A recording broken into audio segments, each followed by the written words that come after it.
Hello everyone. Namaskar dosto. I am very excited to connect with you all through these videos.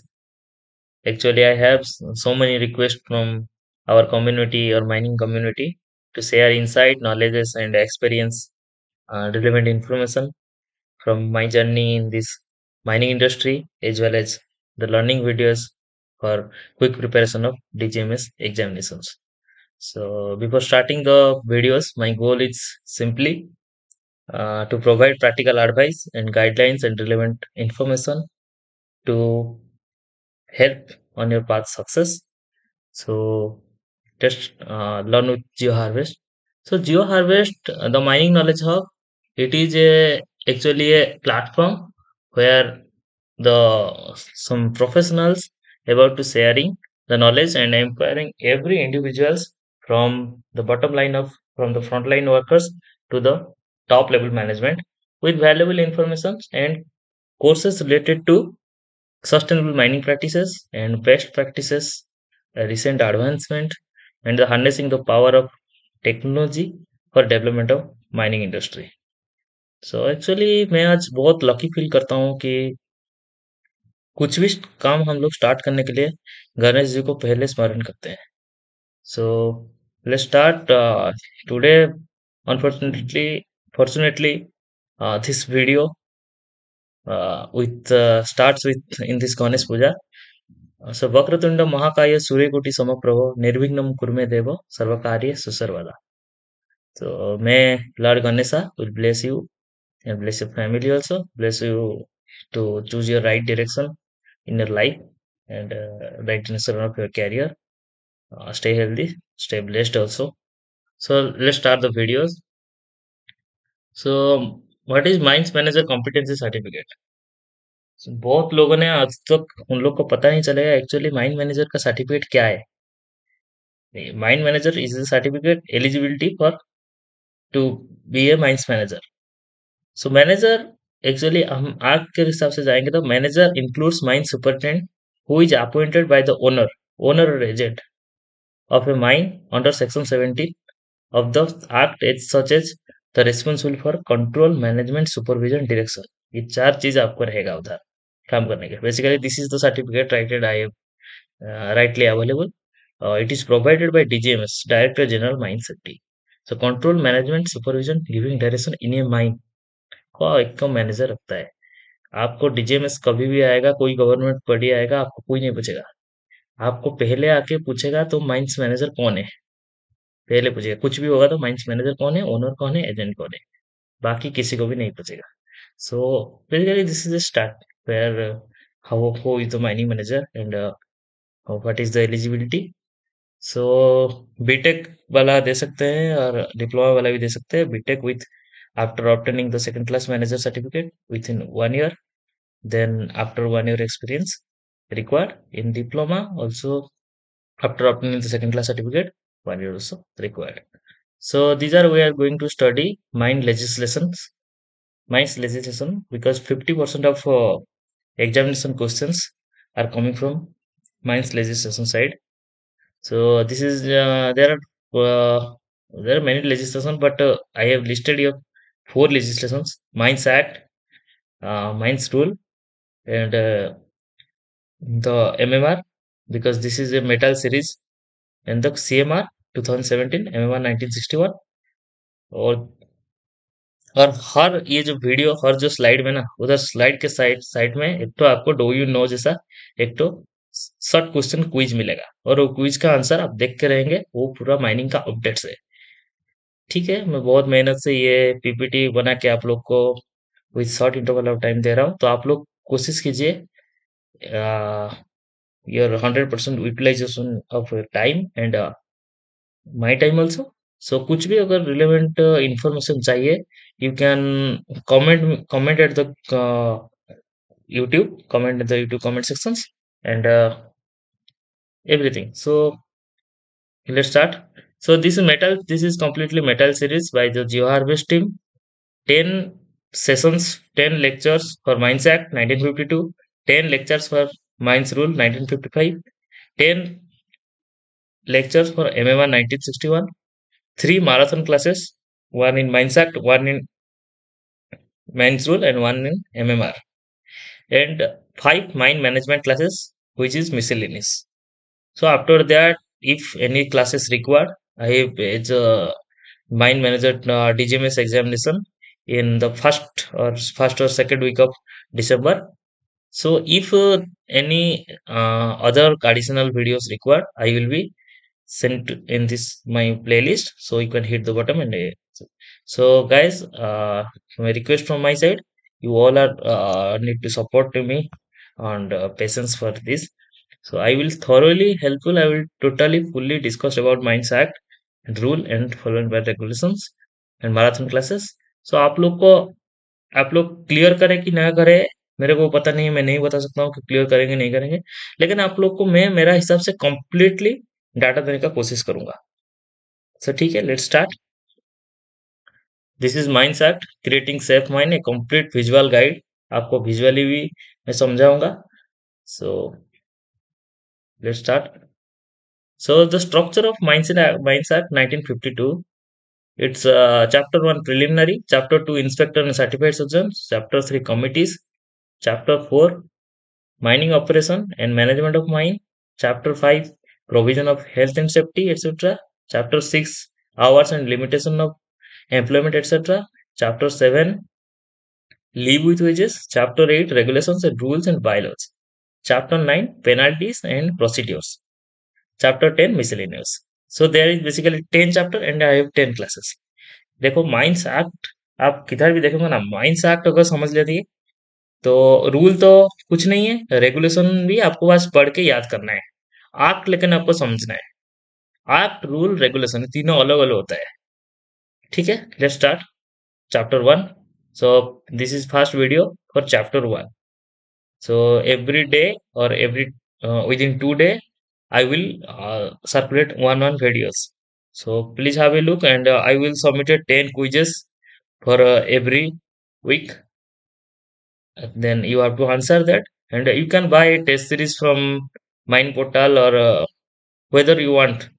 And test series in most before 1 month you have to give that in chapter wise and yeah, chapter wise and subject wise or any mock test series.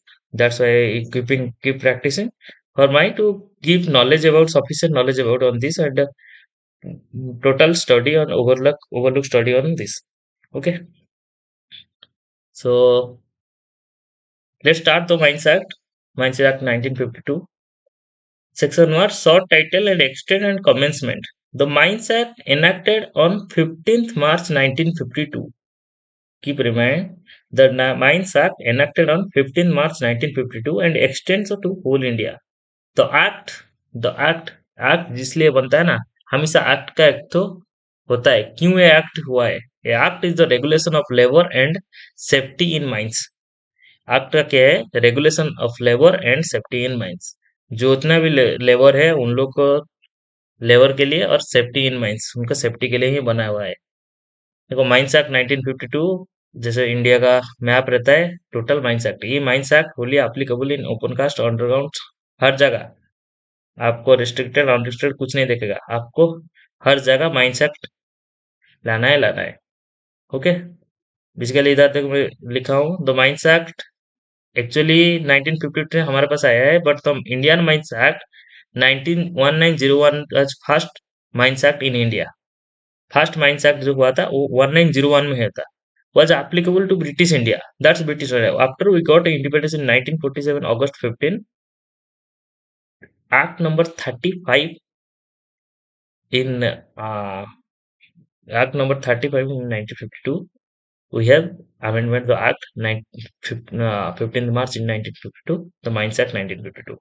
Okay, so after that the amendment 1923, 1928, 1952, but the finally it came into force 1st July 1952. Okay, so this is the section 1. Mines act का जितना भी आपको point रहेगा sub section wise याद रखना है. ऐसे नहीं पूछेगा कि कौन सा सेक्शन में क्या है. तो फर्स्ट सेक्शन क्या याद रहेगा? Short title and extend and commencement, ये फर्स्ट सेक्शन है. उसके बाद डेफिनेशंस. डेफिनेशन स्टार्ट करेंगे. डेफिनेशन का थोड़ा बड़ा है, मतलब 2-3 पेज रहेगा. अडल्ट मीन्स आपको adult means a person who has completed 18 plus years. They are adults. Okay. They are eligible to work at mines and they are eligible to work at they are eligible to work at mines and they are eligible to marriage also. So adult तो आप लोग को पता होगा क्या. Agent. Agent means who are acting in proportion to act on behalf of owner. Owner के behalf में जो एक्ट करता है दैट इज एन एजेंट. एक ओनर रहता है, एक बड़ा ग्रुप और 10 टर्म, जैसे कोल इंडिया को हम ओनर मानेंगे. कोल इंडिया में 4-5 सब्सिडरी है. सब सब्सिडरी को एक तो सब्सिडरी देखेंगे, सब सब्सिडरी में एक एक एजेंट रहेंगे. तो एजेंट जो रहता है ना, वो माइन एजेंट एक पीपुल रहता है. So takes part in management, control, supervision, direction रहेगा of the mine. Any part रहेगा वो एजेंट. एक माइन से भी दो तीन, एक माइन से भी रहेगा एक तो agent compulsory. Okay. Owner appoint करेगा ऑन बिहाफ ऑफ ओनर, वो ओवर एंड रेस्पॉन्सिबिलिटी. फिर आएगा chief inspector of mines. The chief inspector of mines appointed under the act. वो is the chief inspector of mines. Chief inspector जो होता है वो central government का होता है. तो अंडर दिस एक्ट में उनको अपॉइंट करते हैं. माइंस का सबसे बड़ा जो बोलते हैं डीजी ना, डायरेक्टर जनरल, वही होते हैं चीफ इंस्पेक्टर माइंस. और चीफ इंस्पेक्टर के पास नीचे रहता है रीजनल इंस्पेक्टर. जैसे इधर का रीजन रहता है, चाईबासा रीजन रहता है, जो हमारा धनबाद रीजन रहता है, भुवनेश्वर रीजन रहता है. इस सब रीजन में एक एक रीजनल इंस्पेक्टर रहते हैं. RIM बोलते हैं, रीजनल इंस्पेक्टर. चीफ इंस्पेक्टर जो है सबसे ऊपर है. ओके.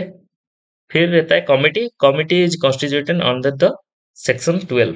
ये याद रख लेना, यही याद पड़ा था, यही पढ़ा था. कब? जो हमारा इस महीना, इससे पिछले साल पढ़ा था, यही पढ़ा था. Committee act, committee constituted under which act? Section number 12. फिर a day means 24 hours for the beginning in midnight. फिर डिस्ट्रिक्ट मजिस्ट्रेट जो बोलते हैं collector, district magistrate in A presidency town, person appointed by the central government. कोई IAS होगा, कोई क्या होगा, वो DM बनता है. Okay. Perform the duties of district magistrate under the act. DM एक तो भी एक इंस्पेक्टर हो सकता है. ओके. DM एक तो स्पेशल अफसर है. फिर इंस्पेक्टर कौन है? An inspector of mines appointed under the act and includes the district magistrate. मैंने जब बोला डिस्ट्रिक्ट DM भी एक इंस्पेक्टर हो सकता है.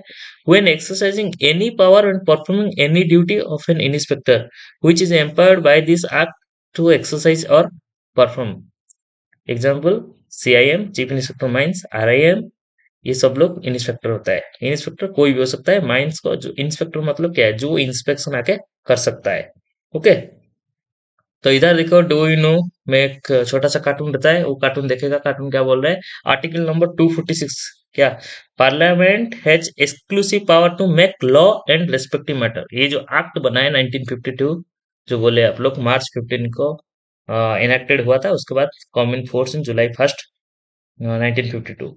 ये किस इधर से बना? आर्टिकल 246 का कुछ भी लॉ और रेगुलेशन बनाने में, लेजिस्लेशन बनाने का मदद करता है. कौन? आर्टिकल 246. कौन? Constitution of India. The book, India का एक सबसे बड़ा मतलब बुक, किताब जो बोलते हैं, कानून, वो आर्टिकल 246 में यही चीज लिखा है. वो इसलिए ये एक्ट जो बनाता है आर्टिकल 246 बनाने का, वही इसलिए दिया है. ठीक है. नेक्स्ट स्लाइड जाएंगे. नेक्स्ट स्लाइड से employed. Who is employed in mines? Employed in a mine who works is the manager और who works under appointment of the owner, agent में मैनेजर. OAM. ये याद रख लेना भाई. आज तक आपको जितना भी नोट्स करेंगे, हमेशा OAM किधर लिखना पड़ेगा? ओनर, एजेंट और मैनेजर. और यही तीनों को आके पूछेगा. कौन? DGMS कभी आएगा, कोई भी इंस्पेक्टर आएगा ना, यही पहले पूछेगा. पार्टी करने जाएंगे तो यही लोग जाएंगे पार्टी करने, मतलब काम करने जाएंगे तो यही लोग करेंगे. ओवरऑल रेस्पॉन्सिबिलिटी आएगा तो इनके ऊपर आएगा. जो करना है इन्हीं का ऊपर आएगा. अगर माइंस में कोई मर जाए तो इन लोग का ऊपर आएगा. तो देख लेना, आप लोग मैनेजर बन रहे हैं, मतलब यही तीनों को याद रखना. तुम्हारा अभी M for manager, A for agents. धीरे धीरे थोड़ा बढ़ेगा ना तो मैनेजर. तो ऑफ ए माइंड को with knowledge of the manager, whether whether or wages or not. कोई भी काम करके करता है ना, तो वेदर अगर काम करने के लिए पैसा लेके काम कर रहा है कि पैसा नहीं लेके काम कर रहे हैं, अगर माइंस मैनेजर का पास सुपरविजन में वो काम कर रहा है, तो वो एम्प्लॉयड इन माइन. ओके. तो माइनिंग ऑपरेशन में क्या है? माइनिंग ऑपरेशन देखेंगे तो माइनिंग ऑपरेशन थिंग है, बहुत लोग आजकल समझ में नहीं आएगा। जो जो लोग आप लोग एज ए माइनिंग इंजन पर working in a software company और समथिंग, तो ऑपरेशन मीन्स दूसरा होता है, लेकिन माइनिंग ऑपरेशन इधर थोड़ा अलग होता है। In any operation including the concurrent operation of handling and transporting of minerals up to the point of dispatch, dispatch point तक जो करता है ना, डिस्पैच पॉइंट तक जो रहता है उनको बोलते हैं। और ट्रांसपोर्ट ऑफ द माइन मतलब जिधर प्रोडक्शन से लेके डिस्पैच तक, इधर से बहुत सारा काम रहता है, वो सब ऑपरेशन में काउंट होता है। इन ऑपरेशन और service relating development of mine including construction of plant therein but excluding the construction of building roads wells any building were not directly connected to any existing future mining operation। Suppose ये गिरा था, ये question गिरा था, ये question गिरा था जे question क्या करता है मैं वो थोड़ी देर में बता रहा हूँ आपको। देखिए माइंस का हर पॉइंट मैं ऐसे लिखा हूँ क्योंकि हर पॉइंट आपको लाइन, एक भी लाइन छोड़ना नहीं चाहिए, एक भी लाइन नहीं छोड़ेगा। मैं ऐसे ऐसे डिस्कस करूंगा जो एक भी लाइन नहीं छोड़ेगा जैसे आपकी, इसीलिए मैं ऐसे लिखा हूँ कलरिंग भी करके। ये क्वेश्चन क्या कर रहा था, मैं आपको क्वेश्चन भी डिस्कशन करूंगा। इन ये क्वेश्चन में गलत करके आया हूँ, लेकिन in operation or services relating to the development of mine, mine जो ऑपरेशन डेवलपमेंट, सपोज माइंस के अंदर एक बिल्डिंग हो रहा है, वो डेवलपमेंट के लिए उसको मैनेजर ने अपॉइंट किया है कि करने के लिए वो एम्प्लॉयड है। But including the construction of plant, plant में जो भी काम कर रहा है वो माइंस के अंदर जो प्लांट रहता है वो काम कर रहा है, तो उसी के लिए भी है। But excluding the construction of building roads wells any building work not directly connected with an existing और future mining operation. Suppose mining के पास एक तो बिल्डिंग कर रहा है, वो बिल्डिंग में एक बंदा काम कर रहा है, वो बिल्डिंग लेकिन माइनिंग माइनिंग के ऊपर कनेक्टेड है, लेकिन वो क्या है, नॉट डायरेक्टली कनेक्टेड, वो काम नहीं हो सकता है। ओके, वो माइनिंग में, माइनिंग ऑपरेशन और माइनिंग में, माइंस में नॉट एम्प्लॉयड है। समझ रहे हैं? इन ऑपरेटिंग सर्विसिंग मेंटेनेंस और repairing of any machinery used in about mine, ये डिपार्टमेंट में जो जो काम लगेंगे वो employed in mines in operation में काम करेगा, सर्विसिंग में काम करेगा। सपोज ऐसी सर्विसिंग करने के लिए आया है, वो थोड़ी माइनिंग में ऑपरेशन है। हाँ, ऑपरेशन क्यों नहीं है, होगा। मेंटेनेंस, मेंटेनेंस में काम, वर्कशॉप पे कोई बंदा काम कर रहा है तो माइन में एम्प्लॉयड है। तो रिपेयरिंग, रिपेयरिंग कर लिए कोई आ रहा है, मतलब कोई नहीं है, मतलब रिपेयरिंग के लिए भी कुछ रहते हैं ना, तो उसको in operation within the premises of mining और loading dispatch of mineral, in operation within the premises of mine of loading और डिस्पैच ऑफ मिनरल, लोडिंग और डिस्पैच में भी अगर कोई काम कर रहा है तो वो माइन में एम्प्लॉयड है, whether they are wages or not, but they are employed in mines. याद रख लेना ये सब लाइन, बिट बिट पॉइंट याद रख लेना। और मैं पढ़ा रहा हूँ थोड़ा रिवीजन, जो जो पढ़ेंगे मतलब जो जो फर्स्ट क्लास के लिए पढ़ लिए ऑलरेडी वो ठीक है, जो जो नहीं पढ़ा है वो भी ठीक है। ये लोग थोड़ा थोड़ा ओवरलुक कर लिए है। आइदर में जो बाइन सकते में कम से कम 15-20 क्वेश्चन जो भी आएगा आप लोग कर सकते हैं। इसमें 15-20 क्वेश्चन, रूल में 15-20 क्वेश्चन, और रेगुलेशन में 15-20 क्वेश्चन, 70-75 क्वेश्चन तो आपको करेक्ट करना है, उससे ज्यादा क्यों करेक्ट करना है। In any office of the mind, देखो चले आओ, in any office of the mind, कोई भी अगर माइंड में ऑफिस में है काम कर रहा है तो उसको वो भी माइंड में काम करने के लिए एम्प्लॉयड है। Okay, in any welfare health sanitary और conservancy services required to be provided under the act और वॉच और वार्ड, कोई भी वॉच और वार्ड मतलब सिक्योरिटी। ओके, कोई भी वेलफेयर हेल्थ सैनिटरी और कंजर्वेंसी सर्विसेज के लिए भी इस एक्ट के दौरान जो माइंस में एम्प्लॉयड जरूरी है तो वो माइंड में एम्प्लॉयड है, but excluding in residential area. आप लोग रेसिडेंशियल में क्या काम करेंगे, जो करेंगे तो हम लोग क्यों करेंगे, कोई एक पानी का टैंक, हाँ यही क्वेश्चन पढ़ा था मैं, अभी क्वेश्चन वो बता दे रहा हूँ। कोई एक बंदा temporarily employed in colony water service, colony में पानी देने के लिए जो काम करता है ना, वो कॉलोनी थोड़ा डिस्टेंस में है और वो काम कर रहा है, वो लोग माइंड में एम्प्लॉयड है कि नहीं, नॉट एम्प्लॉयड। वो यही क्वेश्चन आया था। So in any kind of work what's and every preparative in incidental and connected with mining operation, कोई भी अगर इंसिडेंट हुआ तो connected in mining operation then employed in mining. Side में दिखाओ, डू यू नो में आया है, mining industry in India employed nearly 1.3 million people. वाह, this industry provides 2.5% GDP. Mining industry एक ऐसा इंडस्ट्री है इंडिया का 1.3 मिलियन पीपल को नौकरी में एम्प्लॉयड है and this industry provide around 2.5% GDP in this year. India का जो है कितना, जितना भी पीपुल है ना, उससे 1.3 मिलियन पीपुल माइनिंग में काम करने वाला, सबसे ज्यादा एग्रीकल्चर पे करते हैं, लेकिन माइनिंग भी कुछ कम नहीं है। Okay, let's start last. This is about definition of mining operation. देखो माइनिंग ऑपरेशन किधर किधर, देखो इधर पहला समय एक तो प्लांट है, छोटा वाला प्लांट, तो उसी में जो काम कर रहे हैं उसको बोलते हैं माइनिंग ऑपरेशन। इधर माइन ऑफिस है, इधर माइन लोडिंग हॉलिंग डंपिंग सब कुछ चीज है, इधर ओर स्टैक है, और उसके बाद इधर तो प्लांट रह गया, इधर रह गया आपका ऑफिस रह गया, इसके इधर रह गया आपका लोडिंग हलिंग रह गया, इधर रह गया आपका क्या, वो स्टॉक रह गया, इधर आपको ट्रांसपोर्टिंग रह रहा है, इधर आपका जो है लाभ रह गया, इधर आपका जो है सर्विस मेंटेनेंस रह गया, इधर आपका जो है क्या, वर्कशॉप रहेगा। ये सब माइनिंग में इंक्लूडेड है, इन लोग को माइनिंग ऑपरेशन बोलते हैं। Okay, so mining operation, this is a small overview I have here. So first going, फिर उसके बाद स्पॉटिंग, उसके बाद ड्रैग लाइन एक लोडिंग दे रहा है, उसके बाद लोडेड ट्रैवल, उसके बाद कोइंग एंड स्पॉटिंग एंड डंपिंग, उसके बाद next, this is normally mining officer. तो इधर एक तो छोटा दिया गया है क्या, डू यू नो वाला।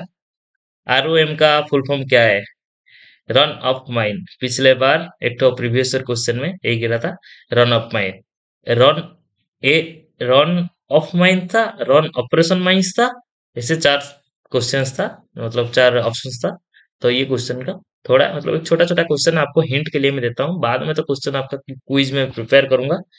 सो let's going to next slide. Next slide, definition of a mine. Mine का एक्चुअली डेफिनेशन क्या है। देखो आपको माइन क्या है ना, माइन माइन एक तो ऐसा चीज है जिसमें हम लोग क्या है ना, कुछ भी मिनरल, कुछ भी मिनरल मिनरल ही एक्सप्लोर करेंगे और एक्सट्रैक्शन करेंगे विथ इकोनॉमिकली। इकोनॉमिकली सब mining is also a business. So this is a open cast mines which is open to the sky and shallow depth from the earth, that is called shallow depth from the surface, that is open cast mining. This is a workshop, this is a boring, this is a ore plot, this is a borehole, this is a underground working। Underground working मतलब क्या होता है, underground working मतलब क्या होता है, this working mining operation working below ground। Okay, this is mine office, this is conveyor, this is substation, this is all shaft, this is oil wells। और mining का डेफिनेशन आपको मैं पिछले अगले वाला साइड में दिखाता हूँ, ये सब माइन में जाता है। ओके, सो मैं बोलता हूँ डू यू नो, इधर भी एक तो है, डू यू नो मतलब क्या है। अभी देखो, बिंगम कानोन माइन उता यूएस कॉपर, ये लिखा है, ये क्यों है, ये बैकग्राउंड में देखो इमेज है उसका, साइड में इमेज नहीं दिया है। हर स्लाइड में मैं बोलता हूँ एक तो मतलब डू यू नो वाला दूंगा, एक तो छोटा वाला कुछ दो। वर्ल्ड का सबसे बड़ा माइंस क्या है, Bingham Canyon mine. Okay, world का सबसे बड़ा माइन यही होता है। तो ये एक्चुअली यूनाइटेड स्टेट्स, इसका extracting from copper. Okay, Utah में है। तो ओके, तो ये सबसे open cast mine basically, open cast mine 1.2 kilometre. Okay, I don't know but approximately. Okay, let's go to the next slide. What is minerals? Minerals means all substance which can be obtained from the earth by mining, digging and drilling and dredging and hydraulicking and quarrying, or by any other operation, includes mineral oils, which is torn include natural gas, natural gas and petroleum। ये देखो minerals, कोई भी minerals है, India produces as many as 95 minerals. Okay, ये जो भी minerals है, अगर मिनरल्स को कुछ हम लोग फाउंड करेंगे बाय माइनिंग में, okay, that's minerals. Okay, geology का अलग डेफिनेशन है, but definition for mines act here है। Okay, office of the mines means any office surface from mine concern. आपको बहुत सारा ऑफिस मिल जाएगा, बड़ा बड़ा ऑफिस मिल जाएगा, बट जो ऑफिस है वो माइन पीट में रहता है और रिलेटेड टू माइनिंग के लिए काम होता है, उसको बोलते हैं माइन ऑफिस।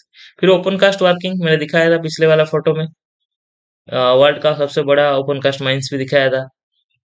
आप थोड़ा गूगल भी कर सकते हैं उसका बड़ा माइंस का कितना क्या है। So a query that is say an excavation, there is any operation purpose of searching or obtaining minerals has been is being carried out, not being a shaft or excavation which extend to below superstructure. जो underground में काम नहीं होगा, open cast mining के लिए सीधा याद रख लीजिए, any mine open to the sky with a shallow depth of surface. तो ये कुछ रहेगा, इसको बोलते हैं ओपन कास्ट माइन। ओके, इधर मैं साइड में थोड़ा आपको दिखाने का कोशिश भी किया हूँ। ये देखो, ओपन कास्ट यही है, इस सपोज सरफेस यही है, ये सरफेस इतना से सरफेस आ जाएगा, ये ओपन कास्ट है, ये नीचे है underground. Okay, this is the difference between open cast, एक ही ये मैं दिखा रहा हूँ। Okay, so going to next और डेफिनेशंस। ओनर देखेंगे, ओनर का डेफिनेशन क्या है।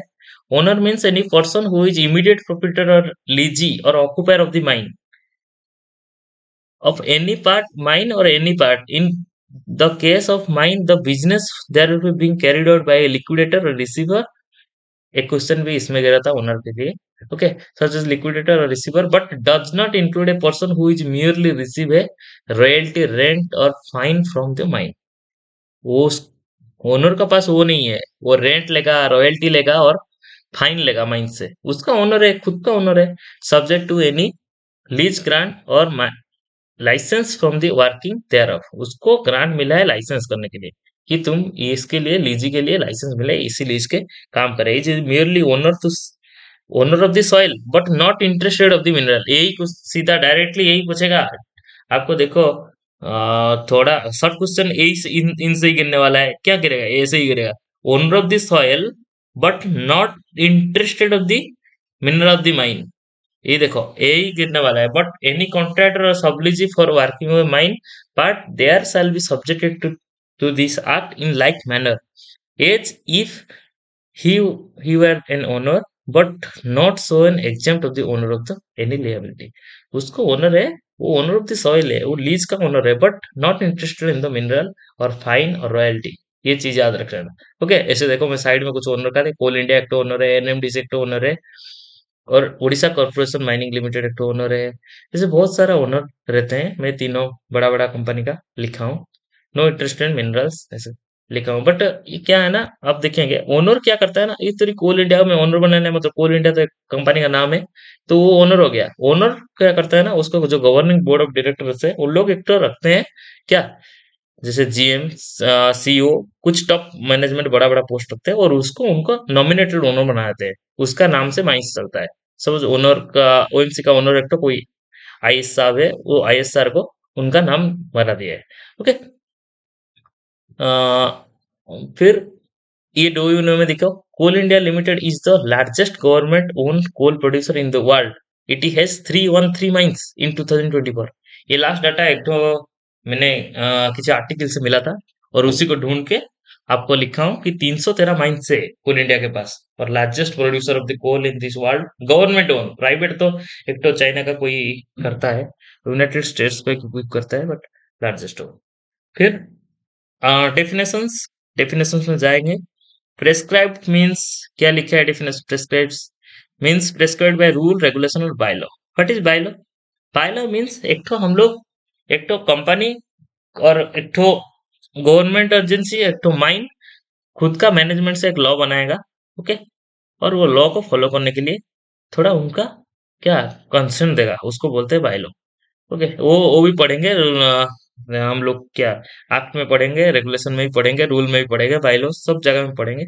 इस द केस में qualified medical practitioner means medical practitioner who is position any recognize medical qualification as defined laws as in Indian medical council act 1956। Indian medical council act ऐसे पूछ देगा, Indian medical council act कब हुआ था, 1956। Who is enrolled in A state medical register. ये सब याद रख लेना भाई, लास्ट में जो जो एक एक लाइन रहता है ना उसी को ही आता है क्वेश्चंस। ओके, क्वालिफाइड मेडिकल क्या रहता है, क्यू पॉइंट सी पास लिख लो, स्टेट मेडिकल रजिस्टर वो मिनिमम इंडिकल जो भी है इंडियन माइनिंग काउंसिल एक्ट में रहेगा।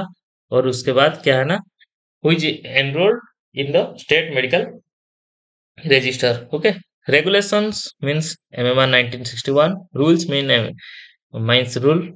Okay, bylaws means respectively regulation, rules and bylaws made under this act. देखो, एक्ट है बाप। एक्ट के बाद आया रूल। एक्ट से देखेंगे 1952 से, रूल आया 1955 में। उसके बाद रेगुलेशन दिख के आया, एक्ट रूल को फॉलो करके सीएमआर 1957 बनाया है, एमएमआर 1961 बनाया है। तो गवर्नमेंट हमेशा, मतलब इसलिए मैं बोलता हूँ कि प्रीवियस ईयर क्वेश्चन देखो और सब कुछ देखो और कुछ टेस्ट सीरीज करो। हमेशा फॉलो करके किसी चीज भी बनता है। आप हमेशा सीनियर को फॉलो कर रहे हैं कि नहीं? ओके। तो वेयर वर्क, फिर लास्ट में आ जाओ, where work of the same kind is carried out by two और more sets of person working during different periods of the day, each of such sets called a relay and each such periods called shift। Shift कितना होता है? 8 घंटा का shift होता है। एक दिन कितना होता है? मैं बिल्कुल 24 आवर्स। 24 आवर्स में कितना शिफ्ट होता है? इधर किस जगह में 3 शिफ्ट में काम होता है, किधर 4 शिफ्ट में काम होता है, किधर 2 शिफ्ट में भी काम होता है। 12-12 घंटा नहीं होता है, रेस्ट दिया जाता है। ओके। तो रिले मीन्स, जो शिफ्ट में जो आता है, लोग आता है कंटिन्यूसली, उसको बोलते हैं relay. Week means a period of 7 days beginning at the shift or relay में क्वेश्चन पड़ेगा इस बार। ओके, देख लेना। Week means a period of 7 days beginning at the midnight of Saturday night or such other night as may approved writing by the chief inspector or an inspector or an regional inspector. Okay. Week means आपको 7 days from the beginning days the Saturday night, मतलब Sunday का रात के दिन में 12 बजे, Sunday का, Saturday का नाइट 12 बजे, सैटरडे नाइट में जो पार्टी करोगे तो उसी का 12 बजे स्टार्ट होना है वीक।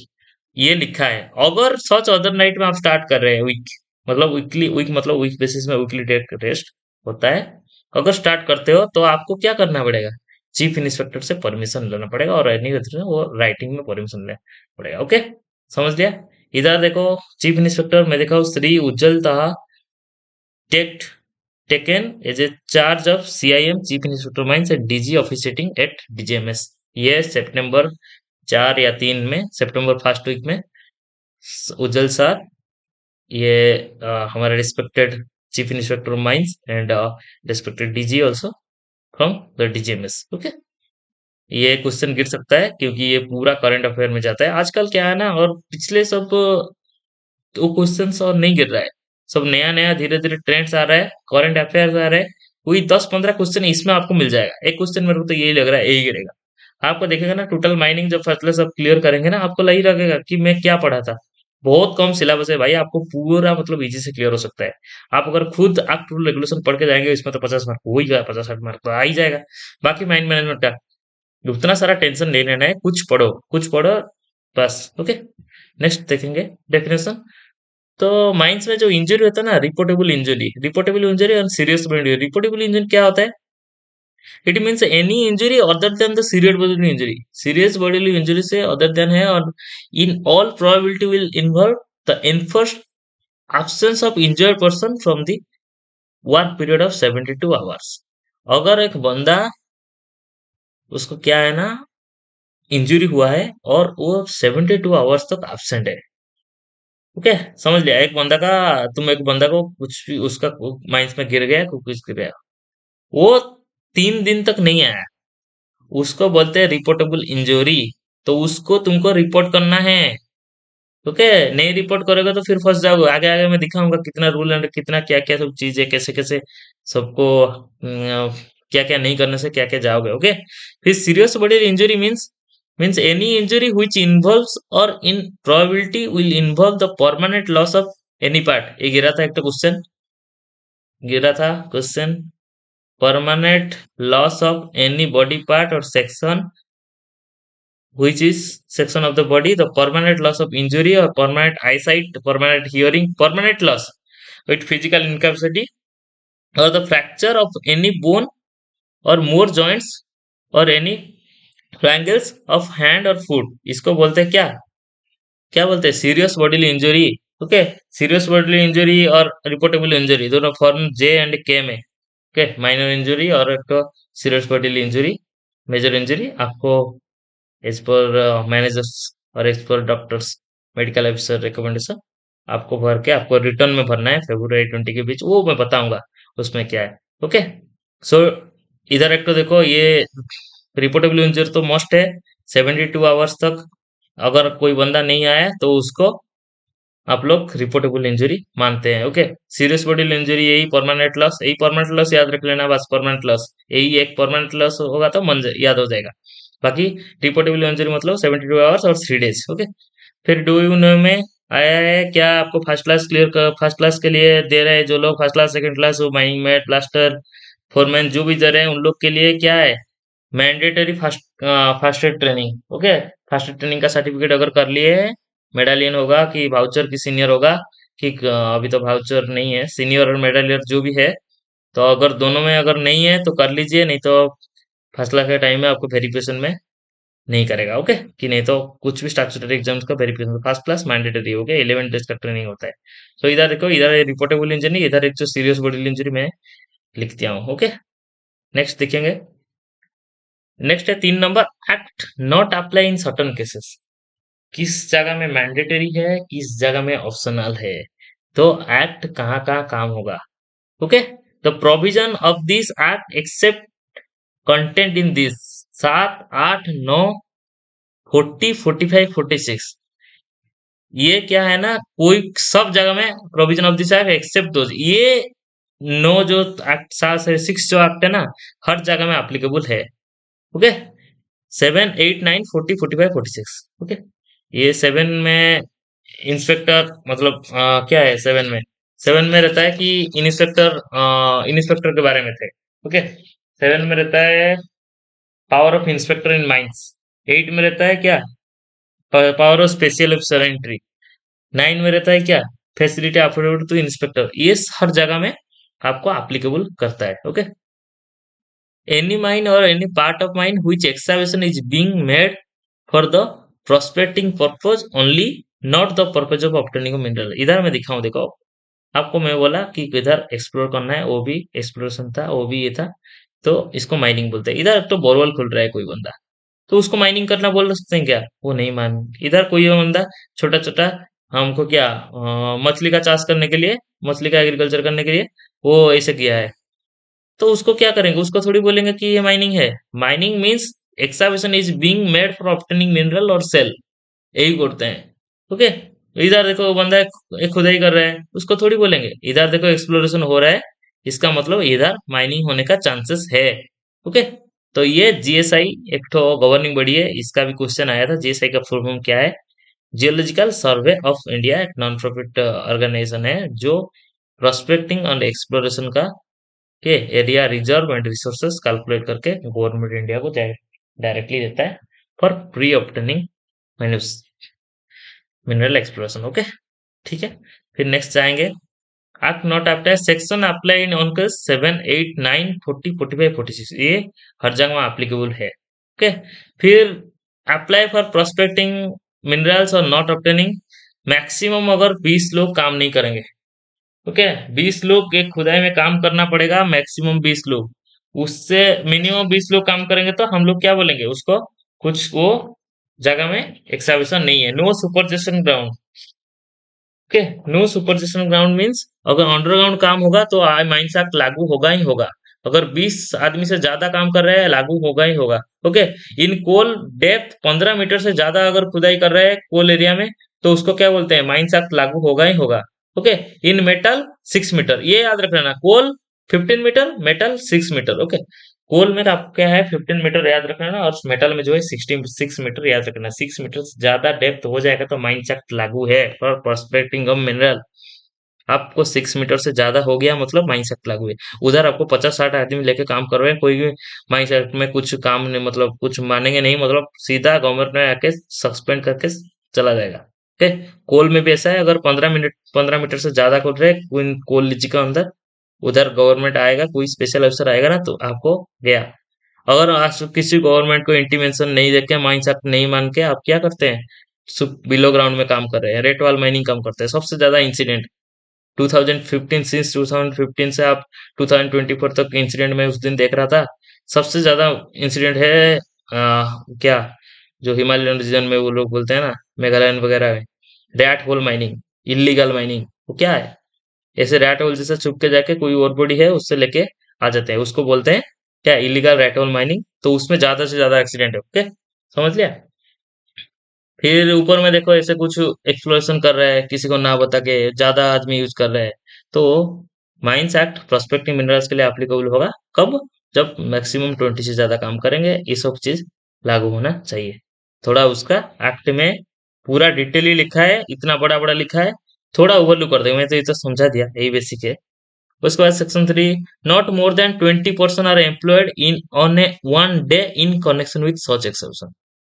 20 लोगों से ज्यादा एक्सावेशन में काम करेंगे एक दिन में, तो उसको माइंस एक्ट का सर्टन केसेस है, माइंस एक्ट अप्लाई होगा। 20 लोगों से ज्यादा 21 लोगों को हो जाएगा ना, अप्लीकेबल होगा। Okay, the depth of excavation measured in the highest and lowest point now where exceed in 6 meter in the metals, and in cases of exceeding in 15 metre in case of coal. ये दोनों अगर accident हो गया ना, ये मतलब मिल गया ना, तो आपको माइंडसेट लागू करना पड़ेगा।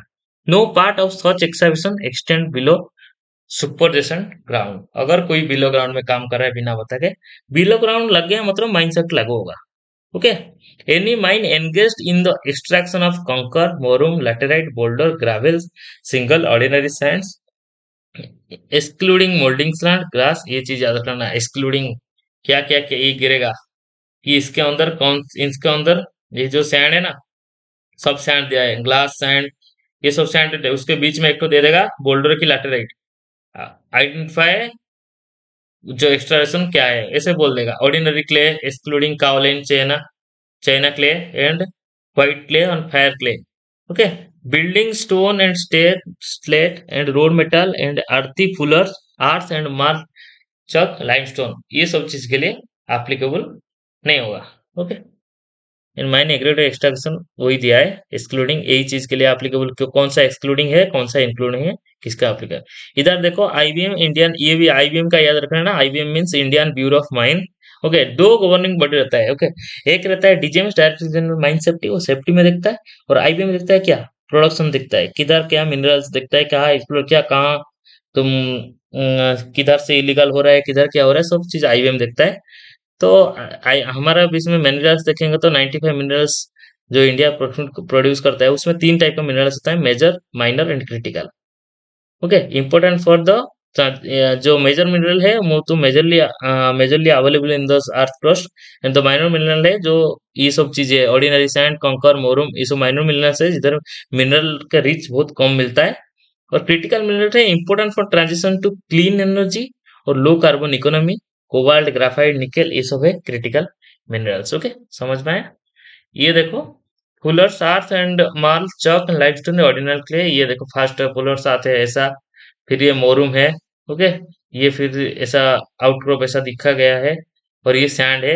ओके, नो, ये मैं उसी उधर का जो है और एक बार डिस्कशन करने के लिए लिखा हूँ, no working in super ground, open cast working on metal में 6 मीटर, कोल में 15 मीटर, और मैक्सिमम 50 मतलब मिनिमम 20 और मैक्सिमम 50 एक जगह में, जो जो मेजर जगह में काम हो रहा है उधर हो सकना चाहिए। ओके, नो एक्सप्लोसिव, जिधर एक्सप्लोसिव हो गया तो उधर क्या करेंगे, हमको माइंडसेट लागू करना पड़ेगा।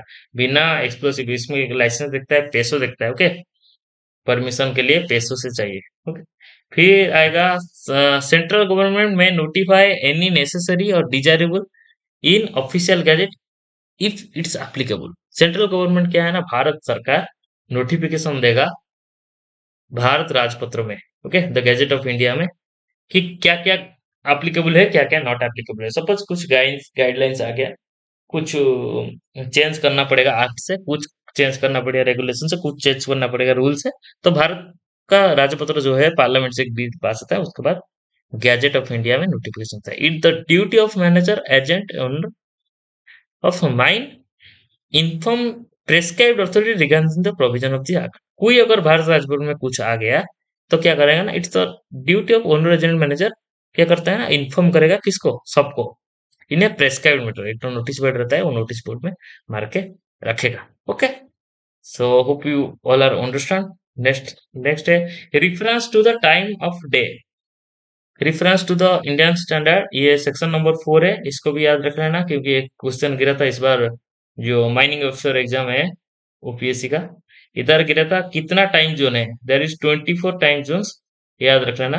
हमारा जितना भी इंडियन स्टैंडर्ड टाइम है और ग्रीनविच स्टैंडर्ड जीएमटी है, जीएमटी और आईएमटी, इसका गैप है 5:30। ओके, ये बहुत पहले से हम पढ़े हैं लैटिट्यूड लॉन्गिट्यूड में। ओके, इधर देखो, ये प्राइम मेरिडियन बोलते हैं, ये है इक्वेटर। ओके, हमारा कंट्री किधर है? इधर तो नहीं है, उस तरफ इधर ही होगा कुछ। ओके, तो फिर ये provided for any area Indian standard time not observe then central government. तो सेंट्रल गवर्नमेंट में ये लोकल टाइम मेजर करते हैं। अभी कितना है टाइम? 1:33। ओके, सॉरी, 4:33 कुछ आसपास होगा। ओके, मैं मैं make the rule specifying area defining the local time observe time and permitting such observe area in the mines. For local time वो सेंट्रल गवर्नमेंट डिसाइड करेगा कौन सा जगह कौन सा। ओके, तो basically for today, this is the for today, to be continued. Next part will be come by tomorrow or day after tomorrow. So for like that you can like, subscribe and share. Okay, so बहुत अच्छा लगा आप लोग को ऐसे पढ़ाते हुए। ठीक है, आप लोग थोड़ा गेन कीजिए जितना भी नॉलेज है, और कुछ डाउट होगा तो आप बेसिकली डायरेक्टली रीच कीजिए, क्या यूट्यूब का कमेंट सेक्शन में हम बता सकते हैं। Okay, thank you, thank you, thank you. और